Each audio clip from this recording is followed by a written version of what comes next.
Hello friends, welcome to let's quiz. आज के इस वीडियो में हम लोग बात करेंगे यहाँ पे सीटेट एग्ज़ाम 2024, जो कि यहाँ पे आपको बता दिया जाता है कि ईवीएस की एनसीईआरटी जो कि डेली आपको यहाँ पे देखने को मिलता है। ईवीएस की एनसीईआरटी 15 नंबर का जो आपका एग्ज़ाम में पूछा जाता है, वो सारी चीज़ें आपको यहाँ पे शाम 7 बजे की डेली क्लासेस देखने को मिलती है। तो प्लीज़ दोस्तों, अगर आप मेरे चैनल पर नए आए हैं तो प्लीज़ वीडियो को लाइक करके चैनल को सब्सक्राइब कर दीजिए, बेल आइकन प्रेस कर दीजिए, जिससे आपको हर अपडेट सीटेट से रिलेटेड जो भी अपडेट न्यूज़ आएगा। और इसके बाद यहाँ पे शाम 7 बजे की, फिर इसके बाद दिन आपको 5:30 बजे क्लास CDP देखने को मिलेगा।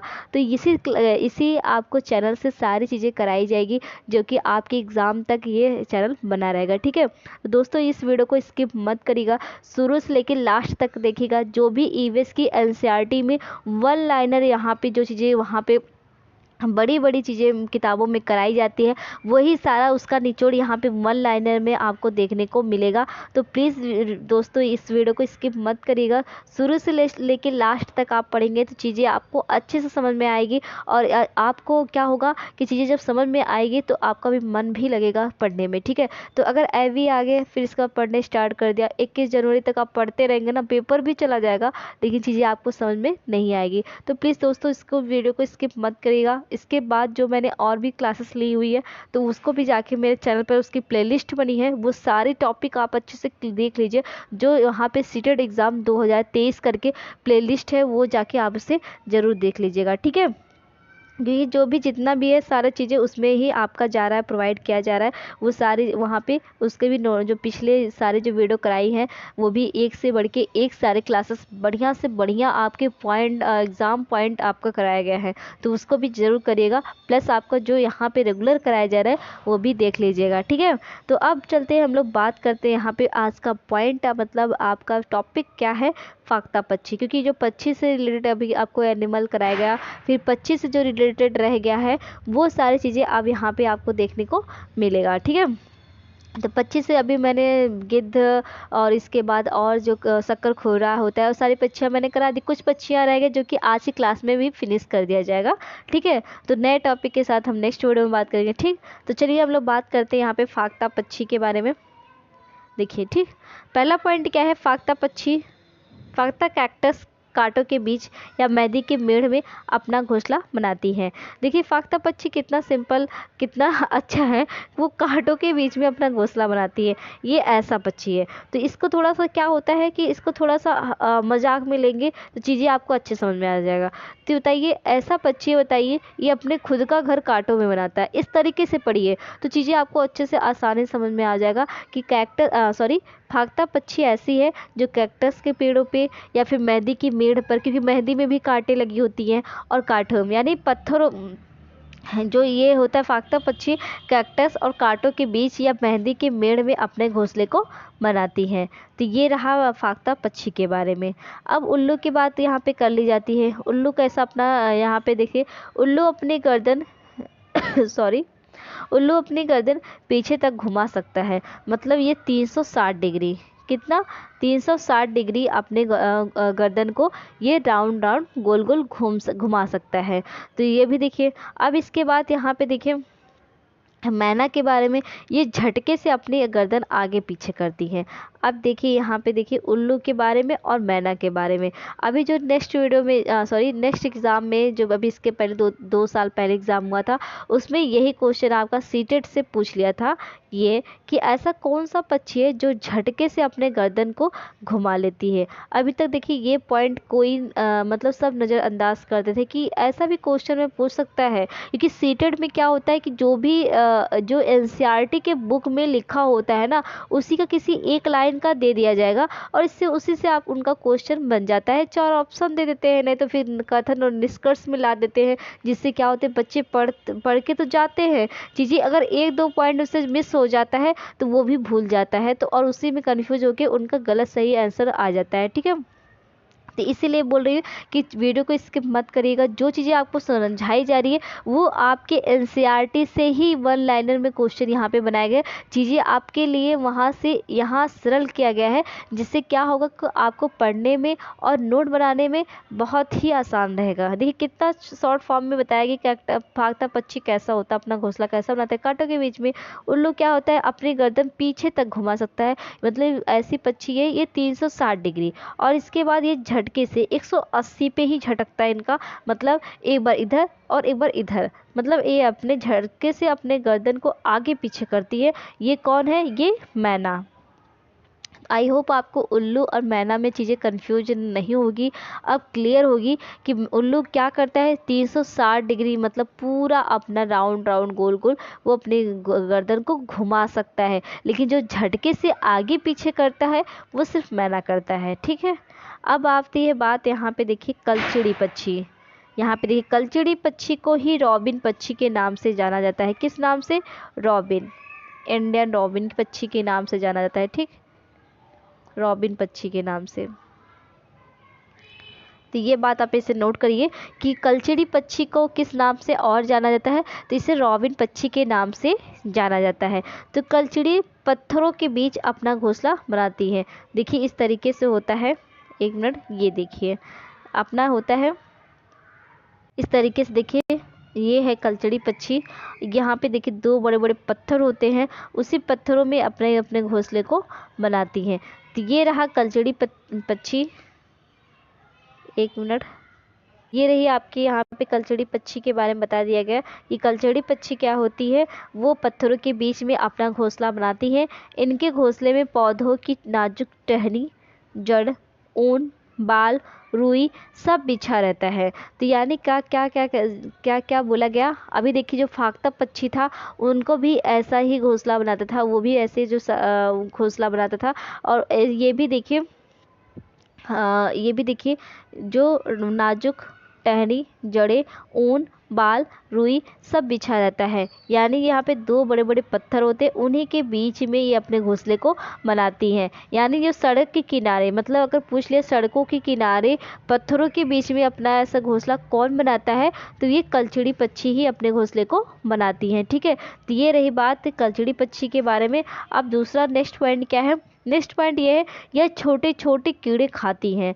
मतलब क्या खाती हैं, ये छोटे छोटे कीड़े को खा जाती हैं। नेक्स्ट पॉइंट, इनकी जो चोंच होती है वो अंदर से लाल होती है। अब बताइए, ये भी देखिए एनसीईआरटी में लिखा गया। अगर पूछ लिया, जैसे कि अगर नेक्स्ट वीडियो में नेक्स्ट एग्जाम में पूछा था कि ऐसा कौन सा पक्षी है जो अपना गर्दन झटके से घुमा लेता है, तो ये भी पूछ सकता है ना कि ऐसा कौन सा पक्षी है जिसकी चोंच अंदर से लाल है। तो आप अगर कन्फ्यूजन, क्योंकि आपको एनसीईआरटी आपने पढ़ी नहीं रखी हुई है, चीज़ें आपने क्लियर नहीं कर रखी हुई है, तो ये चीज़ें छोटी छोटी पॉइंट है जो कि आपको मिस कर देंगे, तो आपके अभी नंबर भी मिसिंग में ही चला जाएगा। तो ये चीज़ें आप बिल्कुल गलती ना करें, वीडियो को शुरू से लेकर अंत तक देखिए। जो भी चीज़ें आपको समझ में आ रही है, जहाँ से भी समझ में आ रही वही देखिए, क्योंकि अब आपका एग्ज़ाम 21 जनवरी को है। तो यहाँ वहाँ मत भटकिए, जो चीज़ें जहाँ भी आपको समझ में आ रही है वही देखिए। ये नहीं कि आप मेरे ही वीडियो देखिए, अगर आपको यहाँ समझ में आ रहा है तो यहाँ से देखिए, कहीं और से समझ में आ रहा है तो कहीं और, किसी एक प्लेटफॉर्म को ही चुनिए। यहाँ वहाँ भटकने से क्या होगा, चीज़ें आप भटक जाएंगे और 21 जनवरी तक आप कंप्लीट नहीं कर पाएंगे। इसके लिए आपके लिए ही मैं बोल रही हूँ कि चीज़ें जहाँ भी समझ में आए ना वहीं अच्छे से पढ़िए।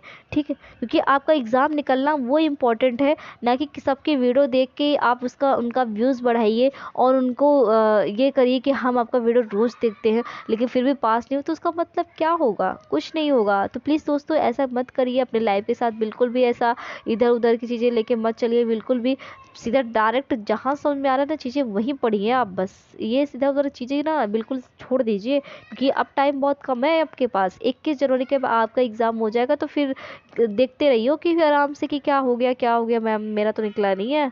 तो ये बिल्कुल मत सोचिए कि मेरा यहाँ वहाँ पढ़ने से हो जाएगा।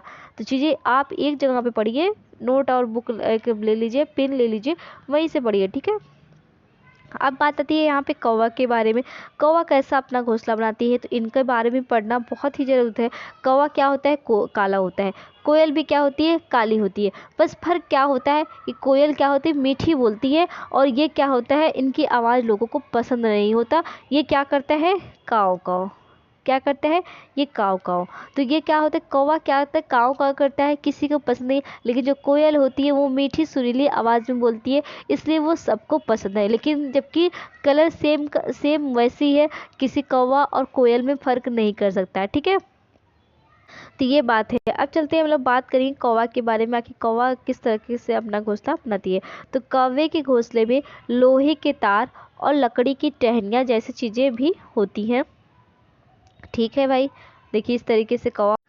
तो ये रही, देखिए यहाँ पे कोयल आपने देखा ही, जैसा कि इसके बारे में उन्होंने क्या कहा कि पेड़ की ऊंची डाल पर अपने घोंसले को बनाती है। देखिए यहाँ पे ये पॉइंट ये भी बताया कि कौवा पेड़ की ऊंची डाल पर अपना घोंसला बनाती है। अभी इस पे ब्रेक करिए, इसके बारे में मैं इस पॉइंट को अच्छे से सभी समझाऊंगी। इसके बाद नेक्स्ट पॉइंट देखिए, कोयल अपना घोंसला नहीं बनाती है, वह कौवे के घोंसले में अंडे देती है। नेक्स्ट पॉइंट, कौवा अपने अंडों के साथ साथ कोयल के अंडे को भी सेता है। तो यहाँ पे देखिए कोयल कितनी चालाक होती है। एक तो वो अपनी मीठी आवाज़ के लिए प्रसिद्ध है, और कौवा बेचारा काँव काँव करता है, और ये मनुष्य के है, मतलब इसकी आवाज़ किसी को पसंद नहीं आता, और लेकिन कोयल की आवाज़ सबको पसंद आती है। लेकिन ये देखिए इसका क्या काम करता है कि कोयल इतनी चालाक होती है, अपना घोंसला ये नहीं बनाती है। ये प्लस पॉइंट है, आप इसके कोयल के बारे में आप इसे जान जाइए कि कोयल अपना घोंसला नहीं बनाती है। ये क्या करती है, ये करती है कि कौवे के घोंसले में जाके अपने अंडे को देती है। तो यहाँ पे क्या करता है कौवा बेचारा, कौवा अपना क्या करता है, कौवा अपने अंडों के साथ साथ कोयल के भी अंडे को भी सेता है। तो यहाँ पे ये प्लस पॉइंट है, इसे आप नोट कर लीजिए फटाफट, क्योंकि ये हमेशा मोस्टली ये क्वेश्चन ऐसे एग्जाम में पूछता है कि ऐसा कौन सा पक्षी है जो अपना घोंसला नहीं बनाता है, मतलब अपने अंडे को भी वो नहीं सेता है। तो ये ऐसा कौन सी पक्षी है। ठीक है, तो ये रही आपकी यहाँ पे कोयल के बारे में। अब मैं आपको बताती हूँ यहाँ पे कौवे के पेड़ की ऊंची डाल पर घोंसला बनाने का कारण। ठीक है, तो यहाँ पे देखिए डाउट हमेशा बना रहता है, जैसे कि मैंने आपको बताया, यहाँ पे एक अच्छे पेज पे बताती हूँ। हाँ ये देखिए, पहले हम आपको दिखाते हैं, यहाँ पे पहले लिखेंगे गिद्ध के बारे में।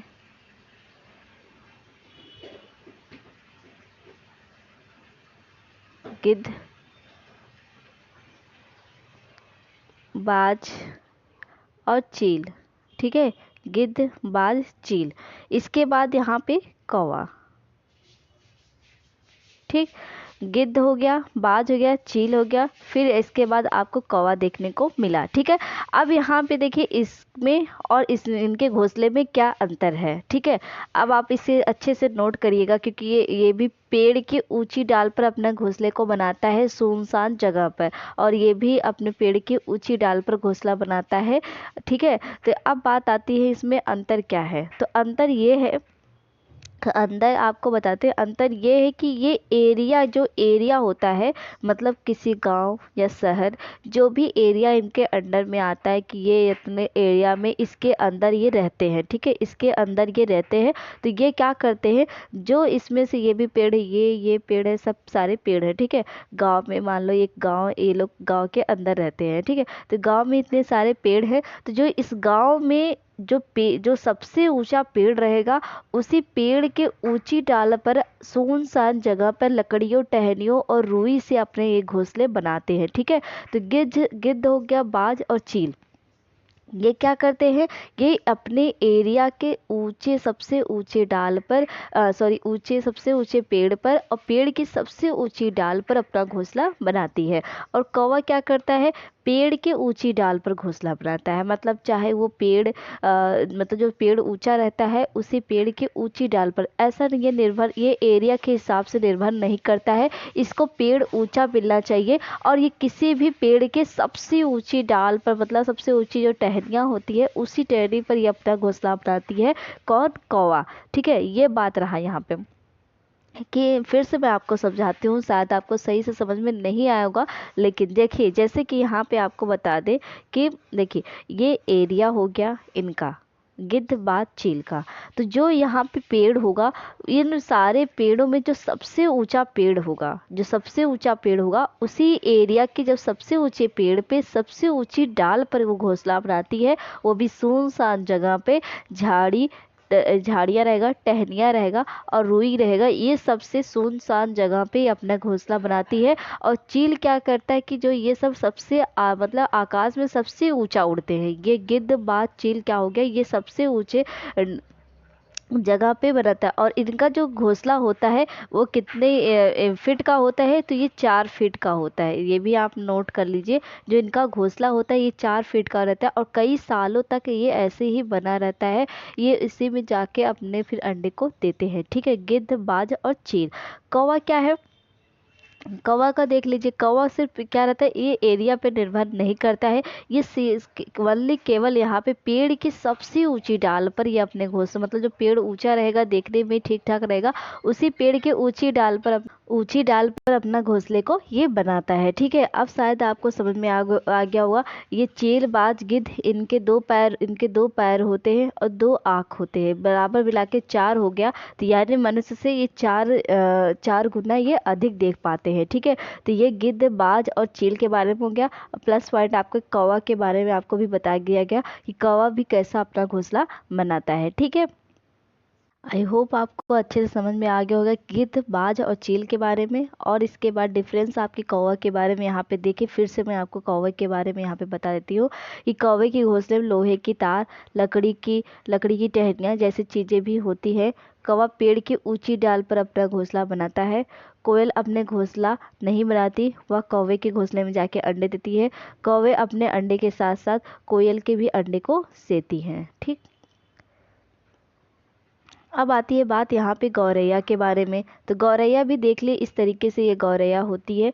गौरैया क्या करता है कि ये ऐसी पक्षी है, ये कहीं भी जाके अपने घोंसले को बना लेती है। जैसे खंडहरों में बना लेती है, दीवारें खिड़कियों में बना लेती है, आईने के पीछे बना लेती है, या दरवाजे के ऊपर जो खिड़की रहती है उसमें भी अपने घोंसले को ये बना लेती है। गौरैया ऐसी पक्षी होती है। ठीक है, तो यहाँ पे देखिए, चलिए हम लोग बात करते हैं। गौरैया अलमारी के ऊपर, आईने के पीछे अपना घोंसला बना लेती है। तो यहाँ पे ये रही बात गौरैया के बारे में। तो गौरैया भी कबूतर के ही जैसा होता है। तो यहाँ पे इनके बारे में भी देख लीजिए। कबूतर पुराने मकान या खंडहर में घोंसला बनाते हैं। तो कबूतर और गौरैया में कोई ज़्यादा खास डिफरेंस नहीं होता है, क्योंकि देखिए यहाँ पे जो अलमारी, मतलब यहाँ पे देखिए, गौरैया अलमारी के ऊपर, आईने के पीछे बना लेती है। तो कबूतर भी क्या करते हैं, ये भी अलमारी के ऊपर, आईने के पीछे भी बना लेती है। कबूतर पुराने मकान या खंडहर में घोंसला अपना बना लेती है। अभी देखते हैं ना कि पुराने जो बुजुर्ग लोग होते हैं वो बोलते हैं कबूतर घरों में, कबूतर का वास नहीं होना चाहिए। जहाँ मनुष्यों का वास होता है वहाँ पे कबूतरों का वास नहीं होना चाहिए, नहीं तो मकान क्या हो जाएगा, खंडहर हो जाएगा। क्या हो जाएगा, खंडहर हो जाएगा। इसके वजह से वो लोग बोलते हैं कि यहाँ पे कबूतर, देखिए कबूतर को जल्दी को लोग सेते नहीं हैं। ठीक है, यहाँ इसीलिए बोलते हैं कबूतर का अब मनुष्य के घरों में वास नहीं होना चाहिए। तो यहाँ पे ये रही बात, क्योंकि कबूतर और गौरैया एक जैसी ही होती है, ये कहीं भी अपने घोंसले को बना लेती हैं, जैसे मकान में, खंडहरों में, दीवाल के पीछे, आईने के पीछे, खंडहरों में। ठीक है, इस तरीके से अपने घोंसले को ये बना लेती है। आई होप आपको ये चीज़ें समझ में आ गया होगा। पक्षियों के बारे में सारी चीज़ें आपको बता दिया गया अच्छे से। नर वीवर पक्षी कैसे बनाते हैं, चील, बाज, गिद्ध ये भी अपने घोंसला कैसा बना लेती है, सब कुछ आपको यहाँ पे बता दिया गया। दर्जिन पक्षी भी, यहाँ पे सारी चीज़ें आपको NCERT back to back question theory सारी चीज़ें कराई जाएंगी, जिससे क्या होगा, आपकी तैयारी बहुत ही अच्छे से कंप्लीट हो जाएगी। ठीक है, तो ये रही बात आपको यहाँ पे समझाने की। आई होप आपको सारी चीज़ें यहाँ पे जितने भी पक्षियों को यहाँ पे कराया गया है सब कुछ समझ में आ गया होगा। मैना किस तरीके से अपना घोंसला बनाती है, ये सब। यहाँ पे देखिए शुतुरमुर्ग के बारे में आपको नहीं बताया गया कि शुतुरमुर्ग अपना घोंसला कैसा बनाती है। तो शुतुरमुर्ग अपना घोंसला इस तरीके से बनाती है, वो ज़मीन में गड्ढा करके। ठीक है, इसको भी नोट कर लीजिए, ज़मीन